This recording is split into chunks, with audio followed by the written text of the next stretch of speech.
Fire signs, tignan po natin kung ano yung mensahe para sa'yo ngayong araw. Keep in mind po na ito ay general reading lamang, so hindi po lahat ay makaka-relate. So be open-minded. Sa mga hindi pa po nakasubscribe dito sa ating channel, please subscribe na po kayo and palike na din po ng ating video. At sa mga nais pong mag-avail ng ating private readings, ng ating Evil Eye Amulet, ng ating Tears Bracelet, makikita nyo po yung link sa description box below. Tarot Intentions by Aliana Rey. So cleanse muna po natin yung space and your energy. This is for you, fire signs, Aries, Leo, and Sagittarius. Okay, umpisa na natin ang reading mo.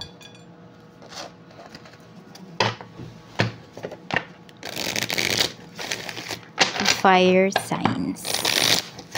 Check natin kung ano ba yung mga energies for you ngayon. Ano ba yung mga paparating. Okay. So, meron tayo ditong confusion, we have expectations, and we have integration. So, pwede po na naguguluhan yung iba sa inyo, or pwede na naguguluhan kayo kasi iba-iba yung expectation sa inyo ng mga tao. Yan, more on parang nagkagulo-gulo or nag-overthink yung iba sa inyo dito ngayon. Meron din po dito, maaari na kayo na yung inaasahan financially pagdating sa inyong family, kaya lalo kayong naguguluhan. Kasi pwedeng hindi nyo na alam kung paano nyo ba pagkakasyahin yung inyong kinikita. Parang feeling mo nag-iisa ka dito. So, tingnan po natin ano pa yung mensahe. Okay, may mga tao din dito na pwedeng hindi kanila pinapahalagahan or hindi mo na-feel na pinapahalagahan kanila. Tignan natin ano pa yung mensahe, okay? Tignan natin ano pa ba yung mga pwede pang dumating sa life mo today. Mayroon tayo ditong your commitment is being tested. Ayan po. So, pwede na yung iba sa inyo, malayo kayo sa inyong family, malayo kayo sa person po ninyo. So, nandiyan yung mga tukso. Ayan, kaya meron tayong mga illusions dito. Okay, may mga tukso sa paligid mo. Nasa sayo yan, fire signs, kung iiwasan mo ba yan or hindi. A win-win outcome is forecast. Okay. Ayan po. So, pag nalagpasan mo ito, hindi lang ikaw yung magiging proud sa sarili mo, even your family, and even yung mga tao na malalapit sa'yo. O yung kilala ka talaga. It's time to release negativity. Ayan po. Kung meron naman dito, diba, sabi ko nga, may mga expectations din sa'yo yung mga tao sa paligid mo. So, mas maganda i-release mo na daw yon kasi pwedeng hindi siya nakakatulong sa'yo as of this time, as of this moment. Ayan. So, it's time to release negativity. Kasi mas maganda na yung expect mo talaga is yung kung ano ba yung gusto mong mangyari sa life mo. Hindi yung gustong mangyari ng mga tao sa paligid mo. Or kung ano ba yung expectations nila sa'yo. Parang wag kang mabuhay para i-please sila. Fire signs. Yun yung sinasabi sa'yo dito ng energy mo. So, some of you are dealing with, no, not dealing, but most of you, pwede na ang inyong moon is in Libra or in Scorpio. Or pwede rin yung mga makaka-deal ninyo or yung malaki yung contribution sa life niyo today is Libra and Scorpio. Check po natin ano pa yung mga pwedeng mangyari para sa'yo ngayong araw na ito pagdating sa iyong family. Meron tayo ditong 3 of Wands. So, ayan, more on expectations din talaga yung pinapakita dito. Pwedeng may mga plano din regarding sa family, regarding sa bahay po ninyo. May nag-uusap-usap dito. Hindi ko alam kung regarding to sa lupa or sa bahay mismo. We have the Star. May paglipat or hindi ko alam kung kayo yung lilipat or mayroon kayong mga relatives na pwedeng lilipat sila sa bahay or dyan sa lupa. So, pwede kasi nahati-hati pa kayo dyan, fire sign. So, pwedeng yun yung pinag-uusapan. Ayan. Pero magkakasundo naman. Yun naman yung nakikita ko dito. Okay naman yung mga makakausap, may respeto naman po kaya wala kayong masyadong magiging problema. We have the Hermit pagdating sa mga friends mo. Tapos we have 6 of Cups. So pwedeng may matagal kang kaibigan dito na nanahimik siya or siguro sobrang busy niya kasi pagdating sa kanyang buhay or sa mga ganap sa life niya kaya ayan po. Pwedeng nasa ibang bansa din pala siya kaya sobrang tahimik. Ayan, meron nga dito parang feeling mo nakalimutan ka na ng isang kaibigan na ito. Pero once naman na magkita kayo, ayan, parang masasabi mo na parang kailan lang. Parang hindi naman lumipas yung mahabang panahon. Ayan, may pag-travel dito. Ayan po. So, pwedeng pauwi nga siya. Pwede kasi na nag-for good na siya or nag-settle down na siya sa ibang lugar or sa ibang bansa. We have Page of Coins. Pagdating naman ito sa inyong relasyon. Ayan. So, meron ako nakikita ditong nag-e-effort para sa inyo. So, pwedeng ito ay new person po ninyo or sabihin natin, fire signs na kakakilala mo pa lang sa taong to. At syempre, puro good things yung pinapakita niya sa'yo. Nag-e-effort naman talaga siya. So, natutuwa ka sa energy na pinapakita niya sa'yo. Okay, meron din naman pong lumalabas dito na third party energy. So, sa mga in a relationship or even sa mga married natin, maaring kayo po ay involved sa third party. Pwedeng hindi kayo yung third party, pwedeng may third party sa inyong relationship. Okay, we have 6 of Wands. Okay. May mga expectations dito regarding relationship, regarding sa marriage. Ayan po. So, medyo may nape-pressure dito pagdating sa usapang kasalan.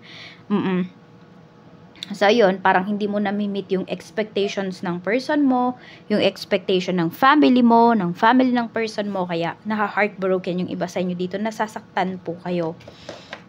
Tignan natin, pagdating naman sa kaperahan. Sa kaperahan, we have 5 of Swords. Meron tayo ditong 10 of Cups. So, more on expectations pa rin yung pinapakita dito. Marami talagang expectations yung mga tao sa inyo ngayon, sa paligid po ninyo. Lalo na ngayon, sobrang pressured ninyo. We have 8 of Wands. Okay. So, meron dito, pwedeng nangutang. Family member mo, tatapos kayo yung parang hinahabol. So, pwedeng pangalan nyo kasi yung ginamit dito. Pwede rin na friend mo ito. Ayan, siguro kaya siya hindi nagparamdam sa'yo kasi meron siyang ginawang kalokohan sa'yo. So, which is pwedeng ginamit niya yung pangalan mo. Ayan, mag-ingat po kayo sa pagbibigay ng IDs ninyo at pagbibigay ng mga personal information po ninyo. Ayan, maging wise po kayo dito kasi pwedeng magamit siya. Ayan o, sa pang-i-scam at pwedeng kayo yung mahabol dito. Tapos, we have 8 of Wands kasi.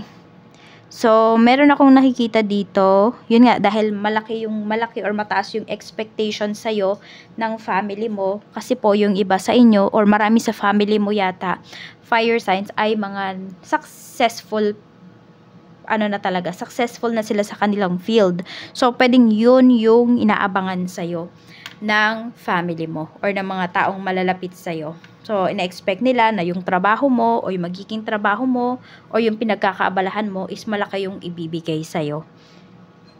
Check naman natin. Okay, meron ako nakikita nagpapalit kayo ng isang ibang currency to pinapalit ninyo. Kung yung peso, pinapalit nyo sa ibang currency.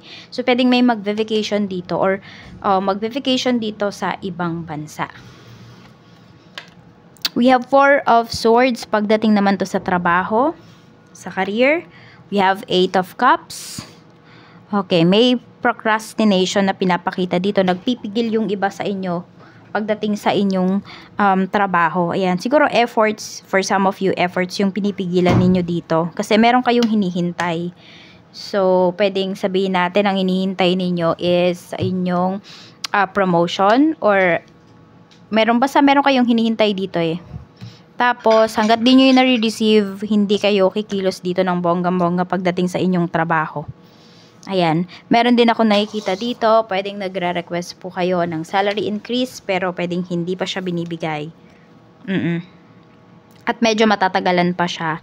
Fire signs. Tignan po natin pagdating naman sa inyong negosyo. So, we have the Empress. We have King of Coins. Okay, so ang nakikita ko dito pagdating sa inyong negosyo is very proud talaga kayo. And ang taas din ng expectations po ninyo. Which is mamimit nyo naman yung expectations ninyo or yung quota ninyo ngayong araw na ito. And meron din ako nakikita dito na pag-e-expand. Hindi siya yung biglaang mag-e-expand kayo ng business. Pinag-aralan nyo talaga to at pinag-isipan. Tignan natin kung ano pa yung mensahe para sa'yo ngayong araw na ito. Mensahe pa po natin, Spirit Guide.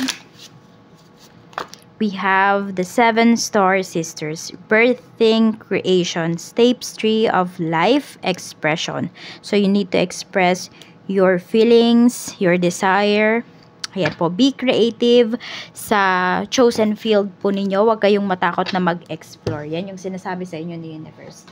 At tignan po natin kung ano yung blessings na paparating para sa'yo ngayong araw na ito. So, kuha lang tayo ng 2 cards para dito. We have a blessing on growing older. So, ayan. Pwedeng mas marami kayong may experience or marami na kayong experiences. Fire signs, okay? Good and bad yan. Natututo po kayo. And mas nagmamature kayo. Mas nagiging wise kayo dito. Pwede rin, yung iba naman sa inyo, pwedeng nagkakaroon na kayo ng mga puting buhok. And parang ini-embrace nyo yun. Kasi dati yung iba sa inyo, pwedeng binubunot nyo o nagpapakulay kayo ng buhok. This time, pwede po na ini-embrace nyo talaga. Yung parang, you are aging gracefully. Ayun no, a blessing on your wisdom. So, mas wise na nga po talaga kayo ngayon. And pwedeng may mga tao na humihingi ng advice mo ngayon. So, we have number 36 and number 38. Yan po yung iyong lucky numbers at ang lucky color mo is orange and we have green. Yan lamang po. Maraming salamat. Mag-iingat kayo always and more blessings to come.